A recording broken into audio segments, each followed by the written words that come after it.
Hello दोस्तों, आज हम बात करेंगे चींटियों के बारे में। क्या आपने कभी सोचा है कि ये छोटी छोटी चींटियां कितनी कमाल की होती हैं? आज हम आपको बताएंगे चींटियों के बारे में कुछ हैरान कर देने वाले फैक्ट्स। चींटियां दुनिया के सबसे मेहनती जीवों में से एक है। ये अपने वजन से 50 गुना ज्यादा भार उठा सकती है।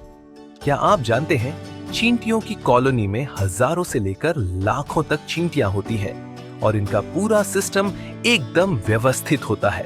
चींटियां बात करने के लिए अपनी एंटेना का इस्तेमाल करती है। ये गंध के जरिए एक दूसरे से संदेश भेजती है।